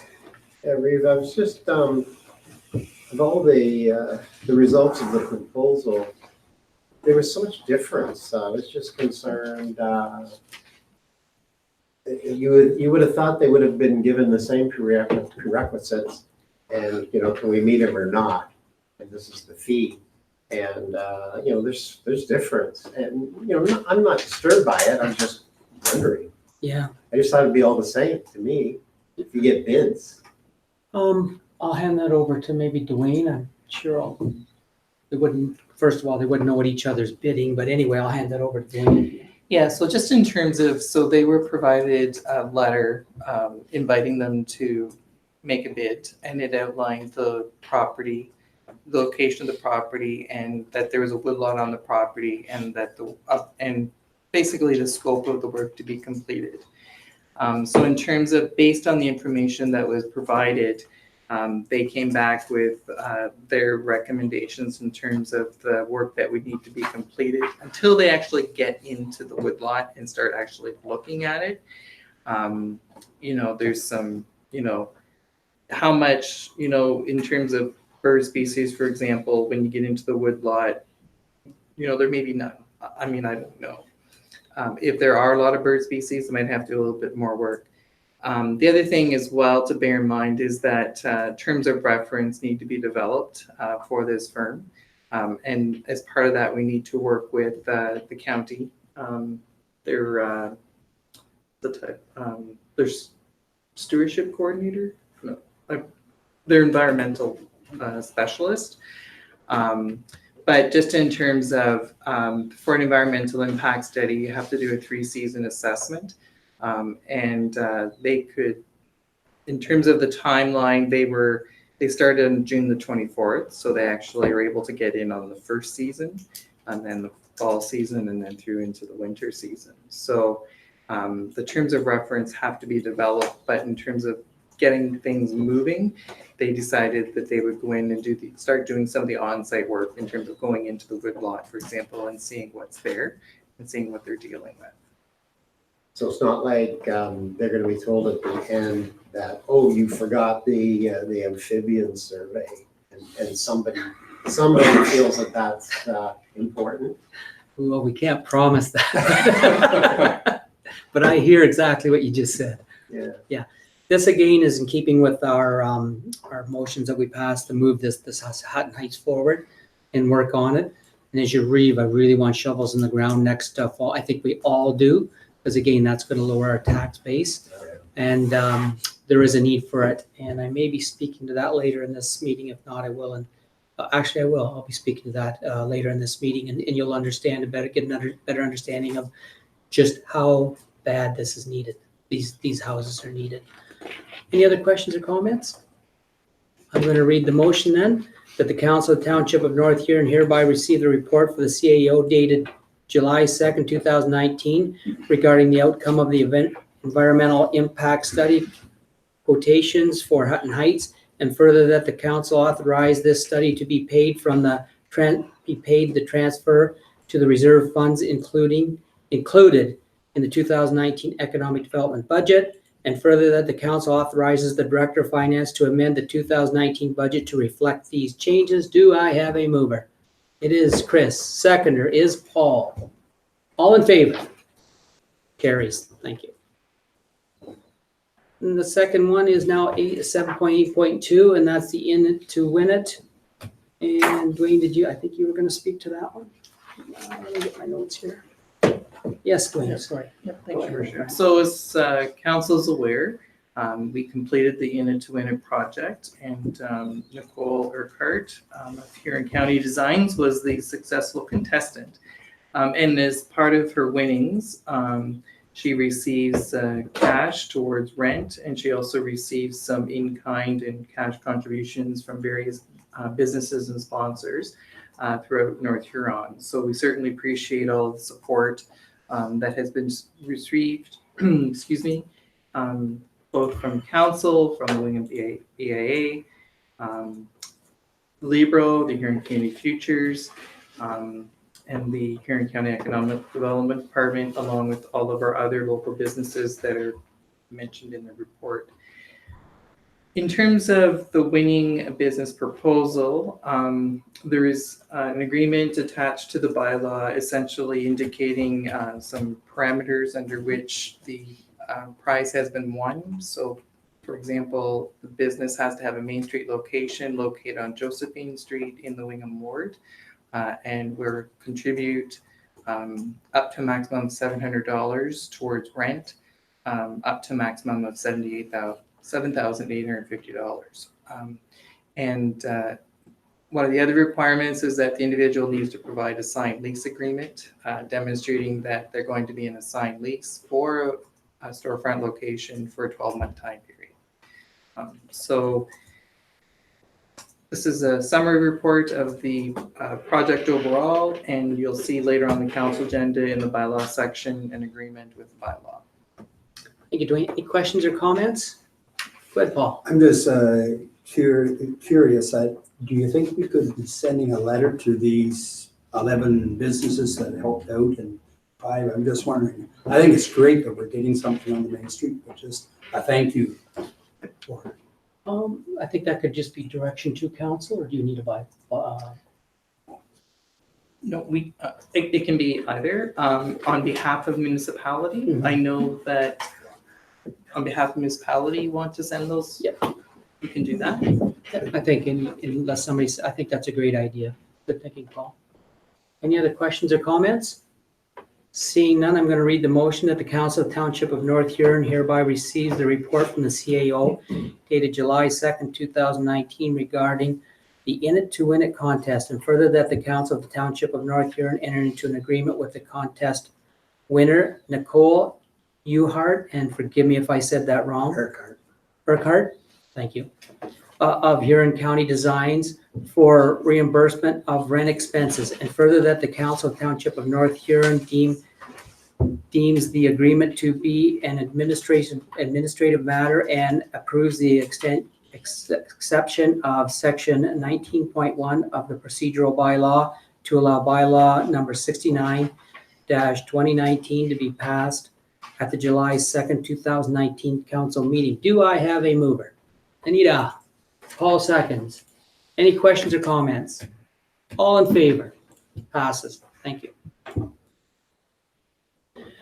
We don't have any correspondence. We're going to go to the council reports now. The Reeves activity report. We have been rather busy behind the scenes this last little while. At the county, I argued the fact that I think that I'm sure nobody's probably heard about this, but I argued the fact that I believe that the county building should be in Blythe. It has got to the point now where I put a motion forward, and it was seconded by the mayor, I believe, of South Huron, and unanimously passed to go back in, and they're going to look at 3 locations. They're going to look at leaving it in Godrich. They're going to look at a location in Central Huron, and they're going to look at a location in Blythe. So we're going to move that one forward, and Dwayne and I will be having discussions with county staff, and I'll be having discussions with county staff, and it will be coming back before council for help. If you're talking to anybody out there, I'll be meeting with the BIAs, and I'll be meeting with the Economic Development Committee, and anywhere we can get support. This is a 1 in a 200-year shot, and I still say it should be in the center of Huron County. And if I decide it's Blythe, well, that should be the center then. So we've been working pretty hard on that one. I had the honor of awarding the town has a plaque for the Sacred Heart Grade 8 graduate, the most improved graduate of Grade 8, and I had the pleasure the other night of presenting that to the young lady. We went to West Terrio too, Dwayne, myself, and Trevor, to the Board of Directors meeting, the annual meeting, and we brought back a check for $40,000 or $50,000, I forget.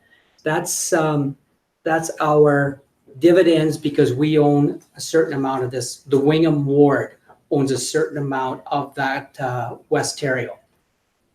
East Wawanosh and Blythe don't because they never had anything to sell. I believe Blythe sold theirs to Ontario Hydro.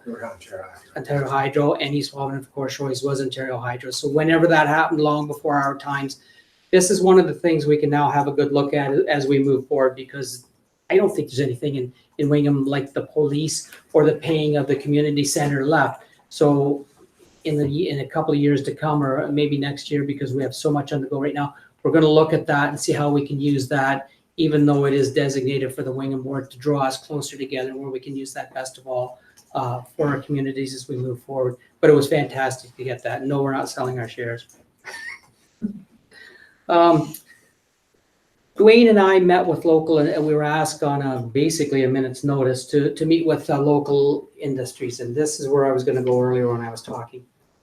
So one day last week, I can't remember, it was Thursday or Friday, I believe it was Thursday, we met with several of the local industrial entities that we have in this area. And we were also there with county people, and your brother Jamie was there, the mayor of Morris Turnberry. We have a dire problem. We have factories that cannot fill their positions. They have tried everything under the sun. It has come to the point they're looking on us, the politicians, to somehow fill those positions. Right now, West Cass needs 40 people. Right now, I forget what, maybe Dwayne will remember if he can. We have, Coverall has the same problem. Gay Leaf Foods from Teeswater was there. They have the same problem. They cannot possibly get enough people to keep their plants going, to the point where it's getting scary. So the group that was there, we all reached out and said we do different things. I said I would try to contact some old colleagues of mine in London and see if we couldn't bring some people up from London, and we brainstormed how to do that, and I made that contact, and he has agreed to help us, or at least have a good serious look at how he can. This relates back to the fact that we don't have real estate. We don't have houses. This is why we're pushing Hutton Heights so hard. At the meeting, and I hope I didn't step out of line, I made it very clear that Hutton Heights would not be large, expensive houses, that we were going to have elderly houses and row houses, and call them what you want, all the different parts to go with it. This is why we're here and pushing so hard. And I just want you folks to know that this council is helping out. We are at the center helping out on behalf of the Council of North Huron.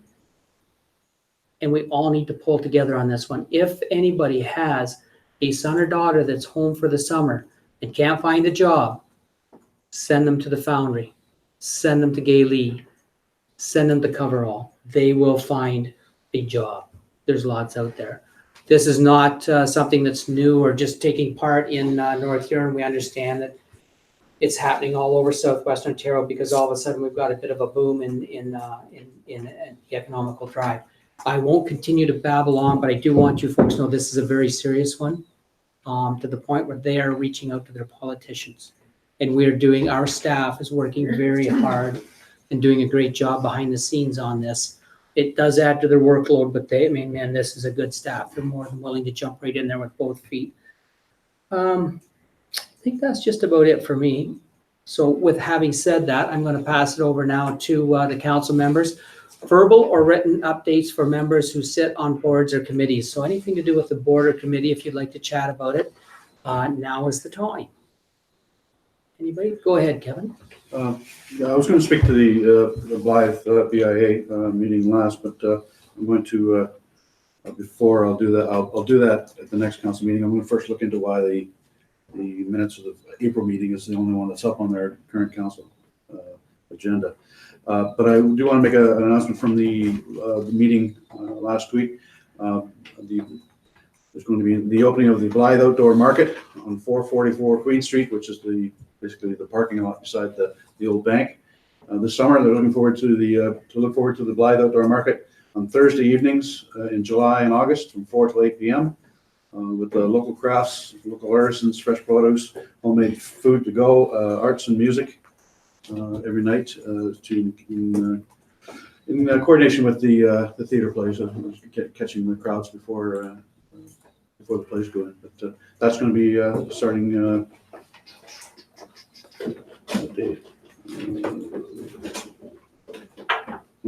starting in July, so it'll be starting this Thursday. That's all I have. Any other members?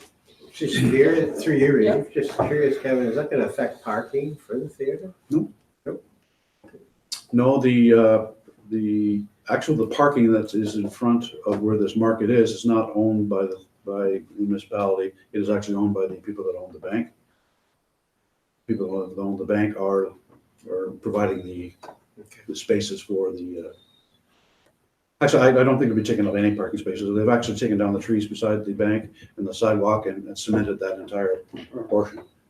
So I don't believe that the market is going to be on the parking lot at all. But that's the strange part. Good. Glad you brought that up.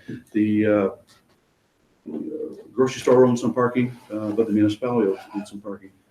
It has been brought up to my attention that the signage for the parking is a little outdated for maybe through Sean, just through other municipalities have a green parking signs and municipal parking here. We have no sign; it just says parking, and it's sometimes people have a vague notion whether they can park there or whether that's to the bank or whether it is. There's really no designated public parking sign there. I see Sean writing something down while you're talking. Any other committees or anything? I did, go ahead, Paul. I was at the Sustainable Huron meeting. It is very good. They had Jamie Cook there. He's done a 20-year survey on what they feel the population is going to be. They figure it's going to be down a little bit in Huron County, but the baby boomers are going up. So they see the need, as was already mentioned, they need older homes for older people. And the problem is now that GTA, it's too expensive there, so the people are coming out and they call it the outer ring, and it's growing, and that's where a lot of industry is going. And they're finding that the east side of Huron County is sort of becoming a bedroom effect. They're going to scoot that way, and came up that most of the growth is happening naturally down Godrich Way, and again down the whole Lake Huron. But we can get things going in this area, there will be people that would come. And again, the jobs came through that they need workers. And you hit it on the head already. Yeah. So. We can't push fast enough or hard enough right now to get some of this residential land up and going. I always thought it would be there wasn't enough workers, but I sure got an eye opener from the last time I was on council. Just I'd like to mention, the other thing I was at that was really a lot of fun was the cakewalk over at the Blythe Theatre. I was a judge for the cakewalk. It was a lot of fun. Totally enjoyable. Anytime I go to that theater, it's just totally enjoyable the evening, whether it's chatting with the people in the corridor or watching the show itself. So I forgot to mention, but I did want to give them a kudos. It was a fantastic night. Right from they actually had a parade right from the post office up to the theater with the people that had baked the cakes, and we all got to stand there and watch them go by, and then enter the theater and watch the program. Any other comments or questions from council? Go ahead. A few of us were at that the ombudsman meeting, like basically keeping the ombudsman away. And it was interesting as you hear about the level of complaints, and they get a lot. But standing back, it gives people, the citizens, confidence that they've got a place to go if they don't like what's happening here, type of thing. So, okay, they've got a way out, it, may or may not go their way. And it gives us integrity too, because this is, we put our point across and, either win or lose. But that's not the, that was the main thing. It's a legal thing, and it's just good on all sides, I think. The next on the agenda, and I always get these two mixed. Onita, go ahead, sorry. Yeah, one of the other things I learned from that meeting is that how important it is to have personal contact with your people who live in your community and talk about issues, and hoping that they're coming to us first with their issues and then go to the ombudsman. Mm-hmm. Or personal contact is really important. That you're always open for suggestions or issues or concerns that so they don't have to make a step to go to the ombudsman. I think that's really important. It would be really nice if they all approach the local councilors and myself or staff first and give us a chance to explain what's going on, because as I said, this is a very aggressive council and we're moving right along. And sure, we're liable to trip once in a while, but when we get to the end of 4 years, it's all going to be worth it. It's all going to be worth it. I didn't do the comments. So I usually get these two mixed up. The next one is 9.3, comments by members. So this is open for, I'm just going to let Carson speak to that. Yeah, so the council member reports section that just happened was for council to share anything that came out of their them sitting on any boards and committees. So now this comments by member section is anything else that you might want to share to the public regarding things that are going on in the community and stuff like that. Okay. Go ahead, Anita. I just thought about this. I've been in contact with one of the business people who were in it to win it from the beginning. But her business wasn't feasible to get up a really storefront. It was way too expensive. So we talked, and now she's doing markets, and she's hoping to come to the white market for the business that she's doing right now. So she's in contact with the committee there. So I thought, well, that's still somebody coming back to the community who learned about economics and about doing a business. It's not going to be really a store or anything like that, but still doing the business in the community. So I thought it was really nice. That's fantastic, yeah, and that's good. That's reaching out to your counselors, having a conversation, you've helped that was lady nice. along. That's great. Anyone else? Go ahead, Trev. I have a couple. One, I just wanted to, with young children, I did want to say I was not able to partake in the fireworks display that the firefighters did put on last night, as I have some young children that weren't able to stay up that late.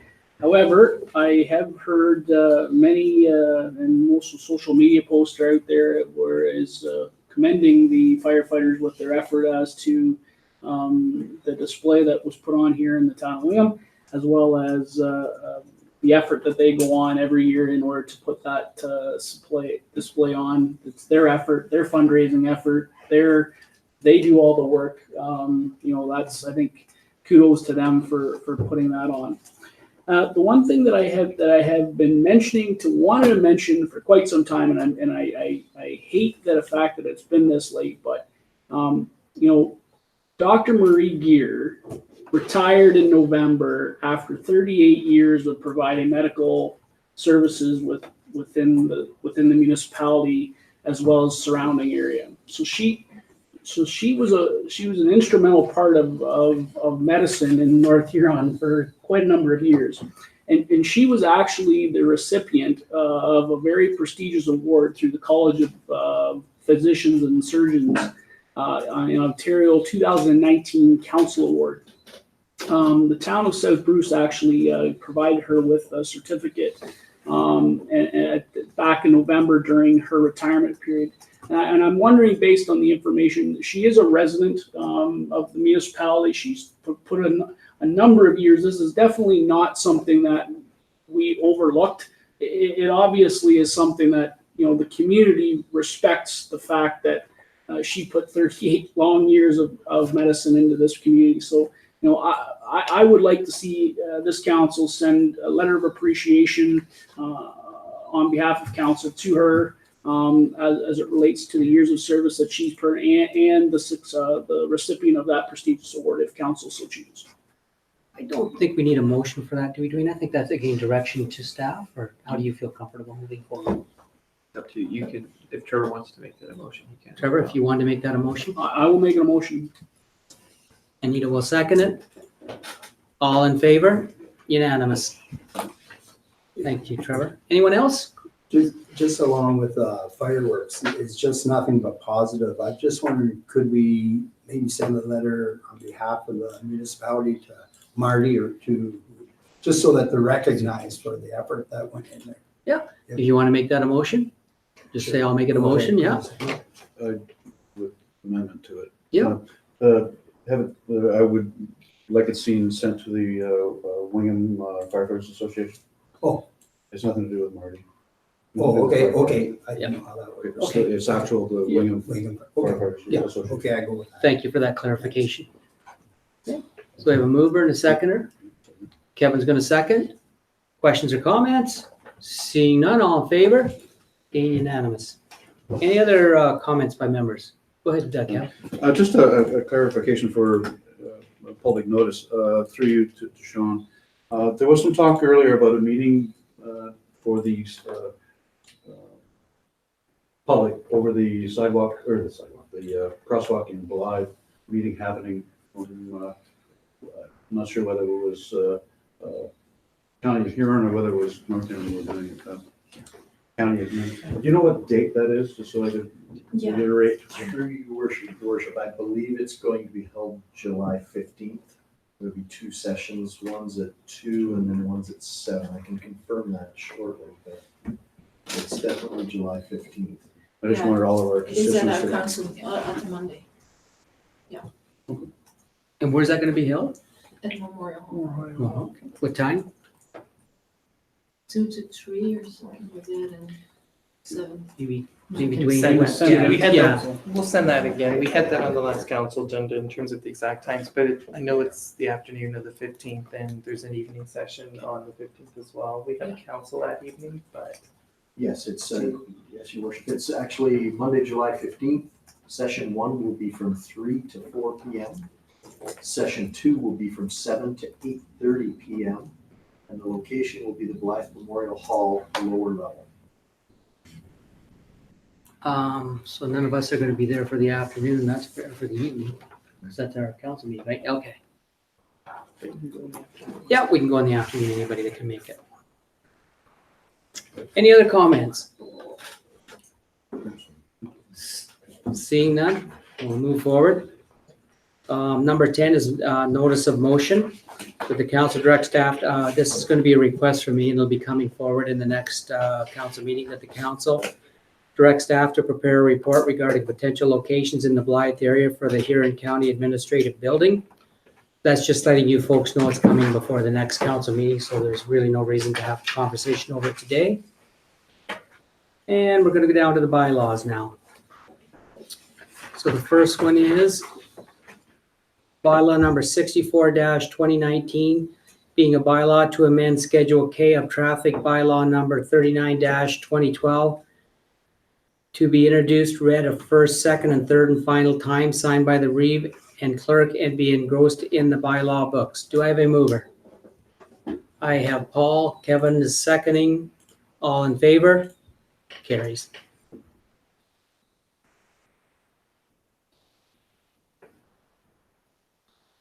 Second one is bylaw number 65-2019, being a bylaw to amend Schedule C and Schedule D of the bylaw number 42-2019, a bylaw to establish fees and charges for the Township of North Huron, be introduced and read a first, second, and third and final time, be signed by the reeve and clerk, and be engrossed in the bylaw books. Do I have a mover? Anita and Rick, all in favor? Passes. A bylaw number 66-2019, being a bylaw to adopt terms of reference for the Township of North Huron Committee of Adjustment, to be introduced and read a first, second, third, and final time, signed by the reeve and clerk, and be engrossed in the bylaw books. Do I have a mover?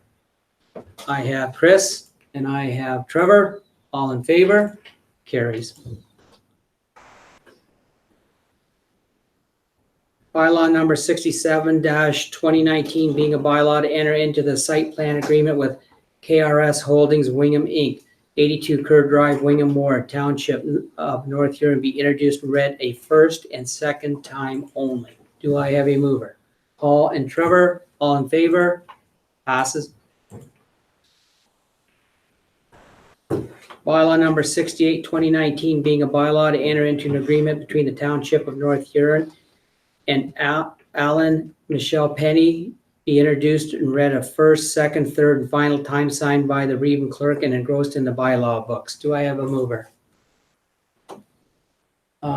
Kevin and Chris, all in favor? Passes. I lost anybody.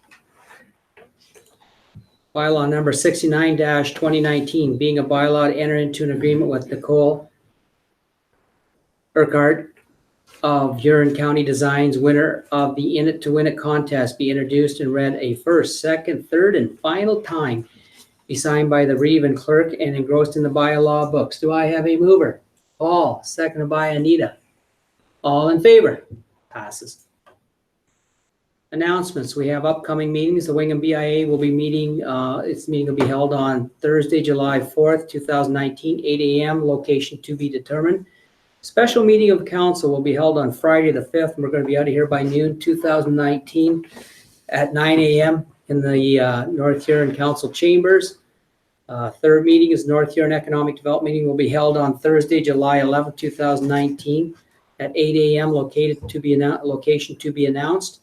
The next regular council meeting will be held on Monday, July 15th, 2019 at 6 p.m. here in the North Huron Council chambers. Other business, I'm not seeing any. Closed session reporting out. We will have a closed session tonight. So. Do I have another one? Oh, yeah, where is it? Sorry, guys, I forgot this one. Yeah, can I have a motion to go into closed council, please? Trevor and Anita, all in favor? Passes. Thank you. At 8 PM.